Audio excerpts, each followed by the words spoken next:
Hi, this is Pam. Today I'm going to be discussing common symptoms of Lyme disease. And this is very important for those of us that suffer with MS because many people that suffer with not just MS but other neurological diseases also have the Lyme infections. If we haven't met yet, my name is Pam Bartha and I'm the author of Become a Wellness Champion and the founder of Live Disease Free. And it is such an honor for me to share this with you because these insights are really huge. I was diagnosed with multiple sclerosis 30 years ago, and I've been able to keep it in complete remission and live an amazing life because I learned very early on that MS is caused by these infections. And one of the group of infections that causes multiple sclerosis would be the infections associated with Lyme disease. And we're going to talk about those. We're going to talk about why they're so common with MS, how to treat them, what the symptoms are, etc. Why can I speak about this? I'm a health coach. I'm not a practitioner. And I can speak about this because I've worked with over 600 students in the Live Disease Free Academy, helping them to recover from all kinds of chronic disease, in particular, a lot of multiple sclerosis, because that was my story. That was my journey. You guys can hear me? Awesome. I just want to make sure because before I didn't see anybody there, so I didn't know if there was technical issues. So with respect to Lyme disease, let me backtrack for a minute. So with respect to multiple sclerosis, we have come to discover through our work, through working with our students, hundreds of them, but not just our students, but a lot of research. And I share a lot of research on my Facebook Lives. Thank you so much. So I just wanted to share with you, as I'm going through this Facebook Live, please type in your questions in the question box. I will answer them after I'm done. So multiple sclerosis is an infectious disease, and I share a lot about the different types of infections associated. So the first time you've ever met me, be aware of that. I talk about parasites, I talk about fungal overgrowth, and I also talk about the vector-borne infections associated with Lyme disease. And what is Lyme? So Lyme disease is an infectious, or I should say an inflammatory infection that affects humans. And the symptoms are very broad. They can range in all different parts of the body. But when we say Lyme disease, it's actually from a collection of infections. So there are a group of infections that travel together. One that's really common, which is really associated with Lyme disease, would be Borrelia. And that is kind of like it's the spirochete, the corkscrew bacteria, and that is traditionally the Lyme bug. But there are actually many of these bacteria and other small microbes that travel together. So Lyme disease is more accurately termed vector-borne infections because we get these infections through biting insects. That could be things, not just the ticks, mosquitoes, horseflies, fleas on your cat, any type of biting insect, even, horseflies, ticks, fleas, all of those. So those biting infections, or those biting insects, they actually transmit these infections into us when we're bitten by them. And as we get these infections, so we have to understand it's not just one microbe, it's several microbes that's involved. And when people are infected with these infections, they normally, like some people don't even, half of the people that are bitten by these different biting insects that get these infections, they don't even have symptoms. They don't even know that they were infected. And about 50% would get things like a rash and maybe a fever and not feel well, like flu-like symptoms, etc.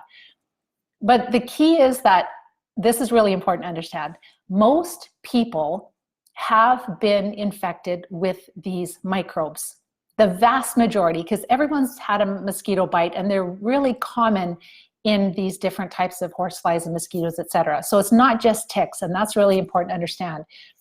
So most people are infected with it, but only about 25% of people that have been infected with these microbes show symptoms of Lyme disease. Why is that? And that is really the key. And that's really what we've come to learn coaching all of these students in the Live Disease Free Academy. So from my own personal experience, and in working with hundreds of other people, in order to come down with Lyme disease, people usually, probably always, have severe dysbiosis, first of all, meaning that the microbes in their body are really out of balance. They have too many disease-causing microbes and not enough health-promoting microbes. They may have had symptoms of parasites for many, many years. They may have also had a lot of symptoms of fungal overgrowth. That would be candida. Sometimes it's rashes, or we can have fingernail or toenail infections. We can have also ringworm. There's a lot of different symptoms of fungal overgrowth, dandruff even. So we've had symptoms of parasites and fungus for years. We're really out of balance. Our immune system is struggling. And then when we are bitten by some type of a vector-borne or some type of a biting insect, and we are infected with it, our immune system will not clear it like a healthy person would, somebody who has a stronger immune system. And there are 3 different phases. So there's the initial phase of Lyme disease where we're bitten. And the second phase is where the infection starts to move into different parts of the body. And if we want to treat it successfully with antibiotics, we have to catch it right after we're infected with these. They're not just bacteria, other microbes too. And the problem is, if half of the people that are infected, they don't realize they are, they're not going to go out and seek medical attention to be treated properly. So for a lot of people, then if our immune system isn't clearing it properly, then these, especially Borrelia and some of the others, they move deep into our tissue, they hide under biofilms, and they turn into a chronic state where they're moving into all kinds of different parts of the body, causing symptoms in various parts of the body. So it's becoming increasingly clear that vector-borne infections, they are part of multiple sclerosis, and not just MS, but all especially neurological diseases. So ALS, PLS, probably Parkinson's, MS, etc., because they do cause a lot of neurological symptoms. If you'd like to know or look back on the research, because this is really fascinating, back in 1911, that was one of the very first studies that came out where they found these spirochetes, so these corkscrew bacteria, which is Lyme, which Borrelia, that's one of them. And they were finding them already in 1911 in MS patients. That's a long time ago. And there's been at least 50 different studies before World War II about the connection between these spirochetes and multiple sclerosis. So this has been understood for a very long time. They didn't understand that it was Borrelia, but you shouldn't have these bacteria in the central nervous system for sure. So they were finding them in MS patients. What's really crazy is Time magazine in 1957, I just want to read a little bit here, just a part of it. But in 1957, in one of their articles, they shared that a bacteriologist reported success in cultivating an obscure microbe, a spirochete, which she found in the spinal fluid of MS victims. So she concluded that multiple sclerosis is caused by the spirochete, and an early attack should cure or alleviate MS. That's crazy. 1957, they were already noticing this. So I'm not, and I just want to really state that I'm not saying that the only cause of multiple sclerosis are these Lyme infections. That's not what I'm saying. But this group of microbes is playing a very big part in the MS symptoms and also in immune suppression for sure, why we cannot clear other infections. So they kind of all work together. And that's the issue. MS is a collection of different infections. If you'd like to look at some of these studies, I'd recommend you going to our website, livediseasefree.com, livediseasefree.com. And on our website, there's a special page. Actually, you can look at the top in the main menu. It's not in the top, it's right below me. And it'll say research, and then you can look at MS and infections. And that is a page where I've collected a whole bunch of studies for you that show, and please share it with other people, and please share it with your practitioners to help them to see the types of infections that are associated with multiple sclerosis. And this is not just MS, but that's the page that I've put together there. So not just on that page, you'll see tons and tons of studies, but a really famous Lyme literate doctor, Dr. Horowitz, he wrote a book, Why Can't I Get Better? And he talks about how there's so many studies where they believe that MS is really connected with Borrelia infections, and sometimes it's really hard to tell the difference between MS and Lyme disease. And then another really wonderful hero doctor that I absolutely admire tremendously is Dr. Klinghardt. And in one of his documentaries, Under Our Skin, he shared that in the past 5 years, he did not find one of his MS patients that did not test positive for Borrelia, for Lyme disease. So there's this really huge connection. So, and as I mentioned, what I believe at this time, and honestly, we're learning, all of us are learning more and more and more about the infections and how to treat them more effectively. But what this whole big craze about Lyme disease, you can't just go after the Lyme, which I'll talk about in a minute. You've got to treat the bigger problems, and then you can clear the Lyme. Because again, not everyone comes down with Lyme disease that has been infected with these infections. So what I'd like to share with you for a couple of minutes here is, number one, symptoms of Lyme disease. And then I'd like to share a few stories of people that are recovering, people right now, wellness champions that are on the journey to recovery. So the symptoms are varied.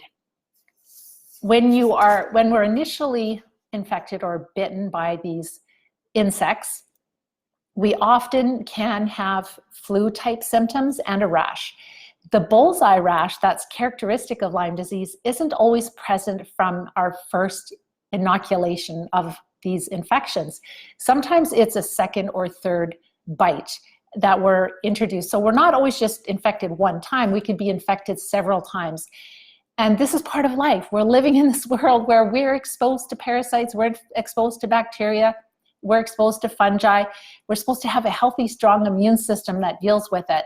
But when we don't, that's when we run into chronic disease. So things like, I'll just read it off the list here: flu-like symptoms, extreme fatigue, headaches and seizures and pressure in our head, blurred vision, Bell's palsy,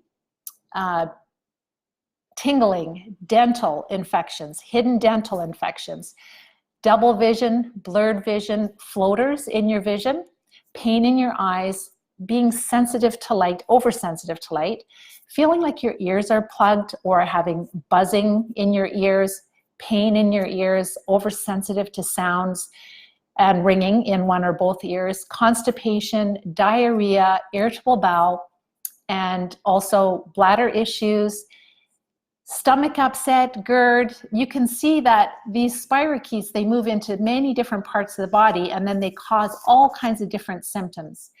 And then joint pain, bone pain, swelling, carpal tunnel syndrome, stiffness in our joints, back pain, neck pain, tennis elbow, muscle cramp and pain, fibromyalgia, shortness of breath, the air hunger. Maybe it's more than normal. Maybe walking up a hill and you just feel like you can't breathe. That is called air hunger.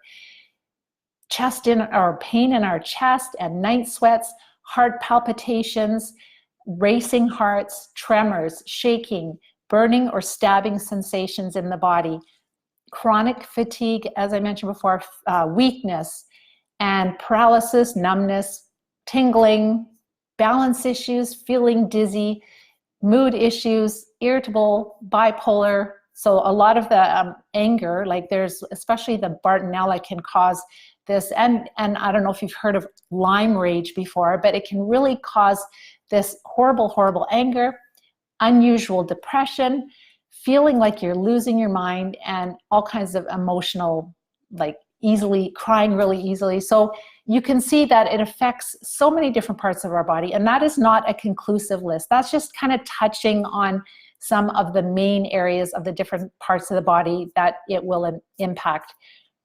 It's a really serious thing, and for people, if it becomes a real issue, when people have severe chronic Lyme, so maybe they don't have the MS label or disease diagnosis, but they have been diagnosed with Lyme. If you watch Under Our Skin, you can probably watch it online. It's just absolutely horrifying what people go through if they have advanced Lyme, chronic Lyme in their body. It's really awful.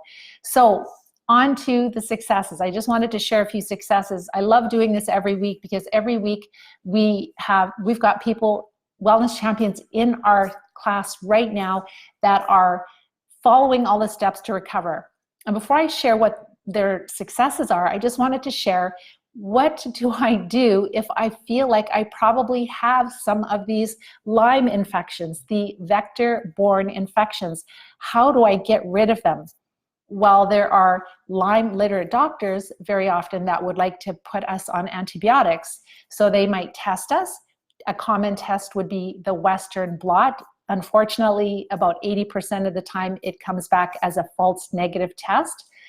And if you are lucky enough to be testing positive, then a lot of doctors would like to put you on antibiotics. And the problem is that antibiotics, very often they are not reaching in the biofilms where they're hiding. And then as these Borrelia and others move into our cells, into our lymphatic system, into our tissues, the drugs are not reaching there. And we're ending up taking antibiotics for long periods of time and still sick. What we have found in our program, the Live Disease-Free Academy, is that it's always the same. You've heard me say this before. Stop feeding all the infections, because we know that if we're dealing with Lyme symptoms, chances are we have parasites. And in the program, we do look at all our symptoms, and the students always see that they have tons of parasite symptoms and fungal symptoms. So we know that a lot of these microbes love carbohydrates, sugars. So we really reduce the food to them. We decrease the carbs below 50 total grams of carbs, but better yet, between 35 to 40 total grams of carbs. So we go low carb.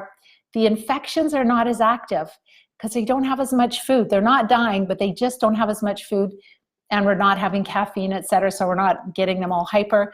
So we notice that our symptoms start to come down. They start to improve because these infections are less active. The inflammation starts to decrease. We start feeling better.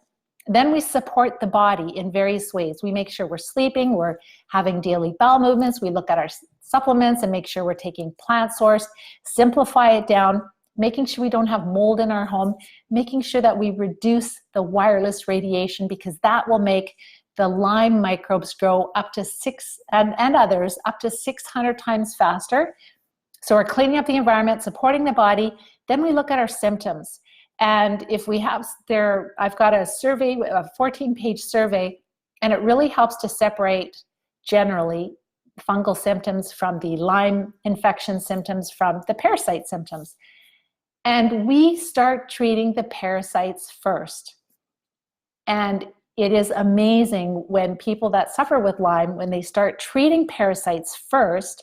So we'll hit the parasites for about 14 days, then hit the fungal overgrowth for about 10 days, 14 days, and then take a break. Do several cycles of that, and people notice that their symptoms start to really improve.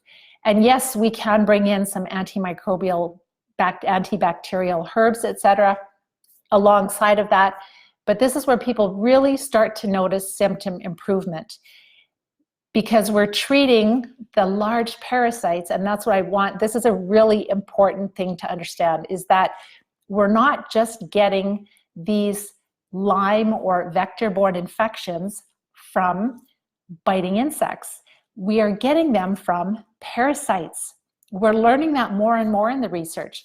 The first time I heard this was from Dr. Alan McDonald in his work. He's got a wonderful video. Go on to livediseasefree.com, and then you can either go to /MS-infections, MS-infections, or you can click on the research tab in the menu, and look at MS and infections, go down to the parasites, and you'll see Dr. Alan McDonald's YouTube, a link to his YouTube lecture. And you got to listen to that if you haven't yet. He found in every single specimen of somebody who's died of MS, in 10 out of 10 samples of people that have died, looking at their central nervous system, loaded with small parasitic worms, which we call nematodes or filarial worms. And he also showed that in all of those little worms, they are loaded with Borrelia. He just tested for Borrelia, which is the corkscrew bacteria that is the main infection associated with Lyme disease, or most people identify Lyme disease as Borrelia. But there are others, like Babesia is really common with multiple sclerosis also, and Bartonella and others. So the key is that he found that these little worms, that we would be bitten by a mosquito, and we would not just get bacteria from the bite, but we can also get these small worms from a mosquito bite, from a tick bite. Crazy. And so those little worms, they circulate and they cross the blood-brain barrier if our immune system doesn't deal with it. And they are like a Trojan horse carrying Borrelia, carrying Lyme disease into our central nervous system. Huge find. So we have to understand that it's not just the ticks and the mosquitoes and the horseflies that are giving us these infections. So we don't have to just hide inside. We have to treat the biggest, I would say probably the biggest cause of these microbes is from parasites inside our body.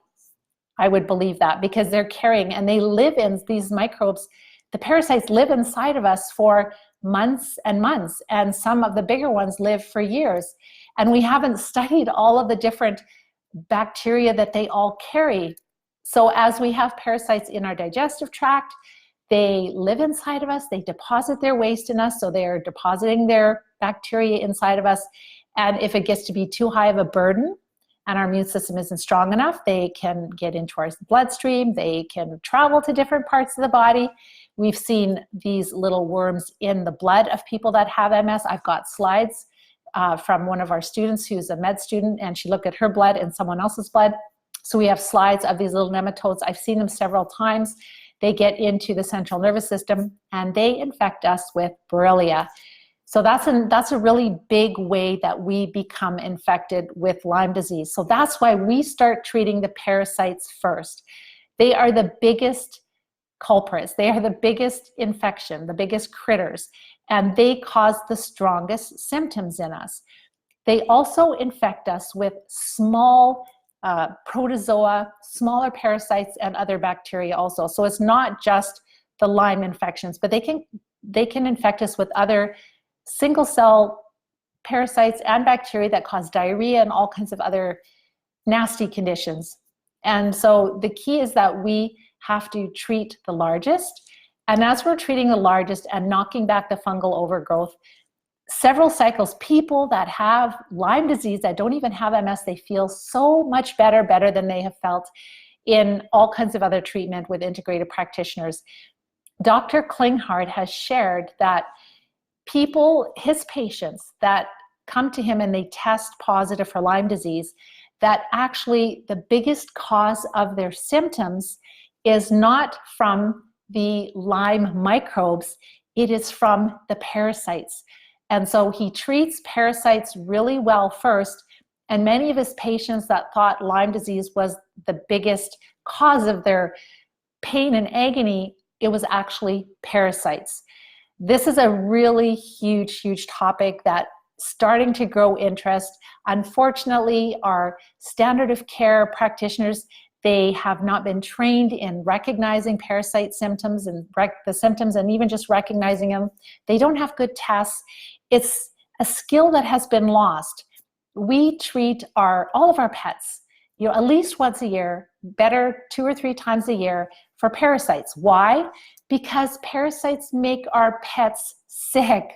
So if our pets have parasites and we're with them all the time, do you think maybe we could get infected with parasites? Yes, we can, but for some reason in the developed countries, we don't get parasites unless we travel to a country where they have a third world country, or where they have a lot of parasites. And that is just totally wrong, really, really wrong. Another huge insight that I want you to think about is that I have seen people that will go and have the newer tests now, they will test for DNA. So that is more accurate than the Western blot because they're able to pick up not just the microbes, but their genetic material. So even if a microbe dies and it disintegrates after it dies, the genetic material is still there and they're able to pick that up. So one of them is DNA connections, and there's others that are coming, many other labs that are starting to come up.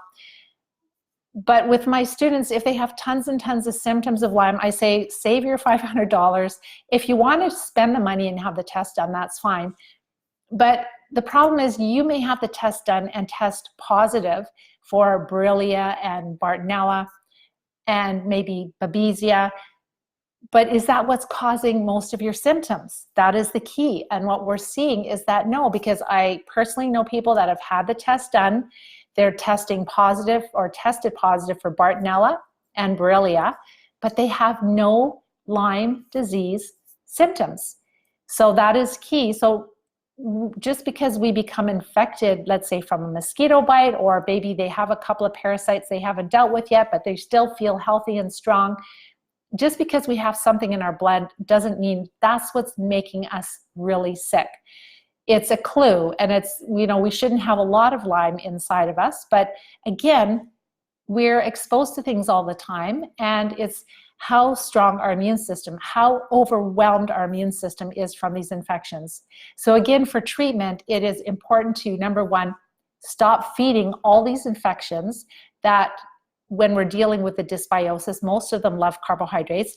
Support the body in various different ways, look at our symptoms, and if we do have symptoms of parasites and fungus, start treating those first. Do a few cycles, and then we may find we don't really need to treat Lyme, or if we do, it's a lot easier to clear these vector-borne infections. And again, Lyme, vector-borne infections, this can be Borrelia, which is that spirochete, the corkscrew, the bacteria that's really associated with Lyme, but also Bartonella, Babesia, Rickettsia.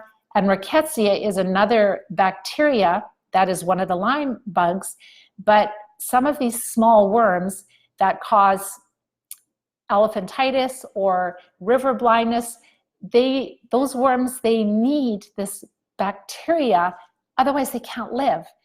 And so we just know of those two things, that, you know, we're finding Borrelia in some of these worms, and that some of the other little tiny, we call them filarial nematodes, the tiny, tiny ones that we can't really see with the naked eye, that get into the central nervous system, in our blood, move all over the place. They're really in our lymphatic system, in our eyes, make us go blind. They carry specific bacteria, and they live in a symbiotic relationship with them. They need them to live. And so we have to understand that this is another source of where we're getting all these infections. And again, if we have a healthy, strong immune system, it's going to take care of those little tiny critters. If we have a healthy, strong immune system, we do not have viral infections. It's when we, well, I should say like Epstein-Barr and all those chronic ones. If the odd flu once in a while, yes, and your body will deal with it. But to have where they're saying, oh, Epstein-Barr virus is causing MS, I haven't seen enough research to believe that myself. I've done other videos on that. Make sure to watch them, and you'll find those on the YouTube, Live Disease Free, or Facebook, Live Disease Free. So in the treatment phase, again, it's several cycles, right? Because we're dealing with deep-rooted issues. We're working at breaking up the biofilms. We're, you know, with the parasites, we're making sure that we're getting the eggs, and as they hatch and things are coming out of hiding. When we do treat the Lyme, we're finding that it's really helpful to use liposomal herbs. So for the treating the parasites, we found that the herbs are not enough on their own due to the fact that the parasites are so deep in the body and they're bigger, but we use them in conjunction with other things. But for Lyme, sometimes the herbs, the different antimicrobial herbs that are used to treat Lyme in a liposomal preparation, so it can get deeper into our tissue, etc., that is really helpful. But again, you don't do that until you've really cleaned up the parasites and the fungus. And again, you might feel totally symptom-free at that point. That's the key, is that then your immune system is dealing with it, and your immune system would deal with viruses. So we don't go after the viruses or Lyme disease at the start because they're the smallest. And if you try to treat those first and you don't deal with the big problem, the elephant in the room, you'll never clear the Lyme or if you have active viruses, etc. So I'm just going to, I wanted to share with you some successes, because these are wellness champions that are in our program right now in the Live Disease Free Academy. In the last couple of days, I got a few updates from students, and it's really nice to hear how they're doing and what they're up to. So I'm not going to share names because these are students that are actively involved and just starting the journey. So one student shared that it's going really well. My cognitive function is really improving. I've noticed that the numbness in my legs is just about gone. That is huge. So this student is only on the phase of supporting the body and changing the eating plan. Those are the possibilities. When you stop feeding those infections, you can have such improvement. You have to still treat them, but it makes it more successful to, first of all, weaken these infections before you start treating them. And he shared, happily, I'm sleeping a lot more, I'm walking, I'm working on doing stretches and light weights. This is good, and I'm looking forward to the next step. So he's just getting ready to start treating. Another student shared, with just the eating plan and supporting the body, that's where he's at in the program. He's just getting ready to start treating. My pain level is way down. Sometimes I don't have pain. I'm sleeping through the night, just getting up one time to go to the bathroom. So for a lot of students, that's really good because they were getting up multiple times. And in the afternoon, the tingling in my fingertips is gone. Still have a little bit in the morning, but just slightly.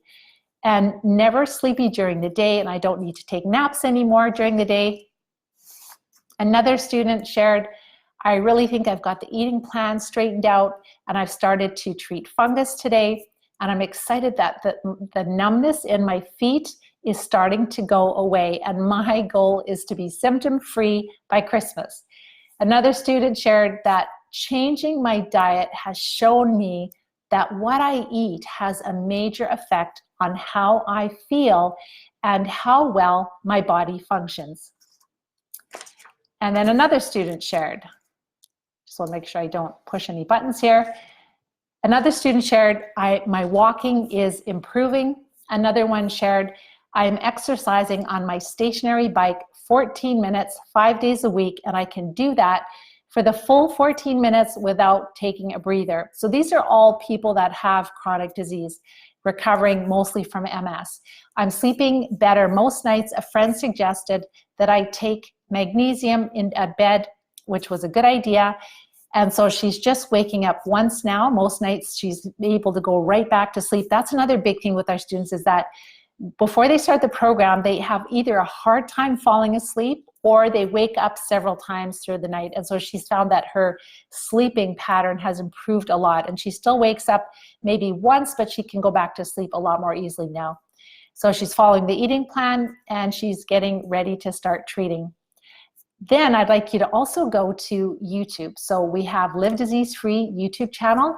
You'll see some students that are sharing their successes. And I believe this week we just uploaded Marissa's success story. And she is a beautiful young mother who was diagnosed with MS before, like I can't remember how long ago, a few years ago.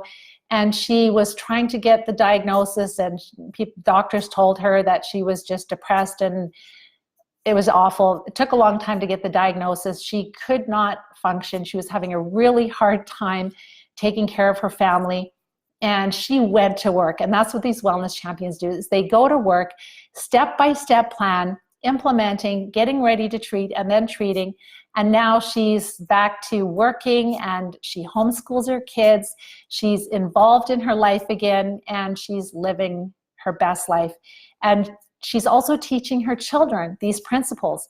That's the exciting thing, is that once we learn this and we learn how to heal, then we can protect our loved ones if they're open to it, which they usually are, like planting seeds, some of them more than not. but this is where you're planting seeds and you're giving them this wisdom so that they can avoid really big issues and diseases in the future also. Super important. So I just wanted to say hello to a few people here, and then I'm going to run. Guys, just type your questions in the question box. If you know of people that are dealing with Lyme, make sure to share this video, and just people that are dealing with MS. What's so interesting, even diseases like PLS, we have one student right now that's in the program, and she is just doing amazing. And these are incurable diseases. These are diseases that there is no hope for them. And she is taking back her mobility. Last I heard, she was able to jump off the floor. She hasn't been able to do that for years, to get air, which is so cool. And she's having improvements all the time. So just want to say hello, Rick and Maureen and Kathleen and Moret and Catherine. Hi, Kelly. Oksana, hi. Margina and Kelly.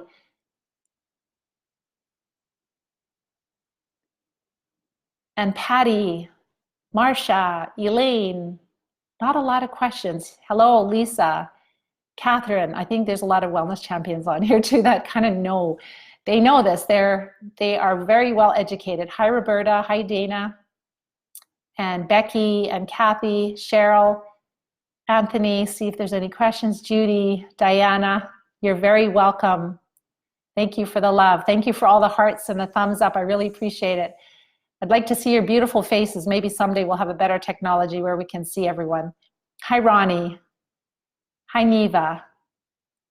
Awesome. So I'm going to let you guys go. Type in your questions if you have any questions. But these microbes, especially like Babesia with multiple sclerosis and Borrelia and Bartonella, all of these microbes, they do need to be treated, but in the right order. They do cause a lot of pain and agony when we are infested with parasites and bacteria. Thanks for all the hearts. I love it. Okay, but next week I won't be here. I'm going to a wonderful conference in the States, an ACIM conference, and another one, both conferences in the same city. So I won't be here, but I'll be collecting lots of great information, and I will be back in 2 weeks, and I will be talking about SIBO. Some of you might know what SIBO is, small intestinal bacterial overgrowth, and that is something that we suffer with. Again, this is part of this dysbiosis. So we can have an overgrowth of bacteria in our small intestines that can give us a lot of discomfort. You guys are really awesome. Thank you so much for the love. So until then, we'll see you in 2 weeks. Take care and bye-bye for now.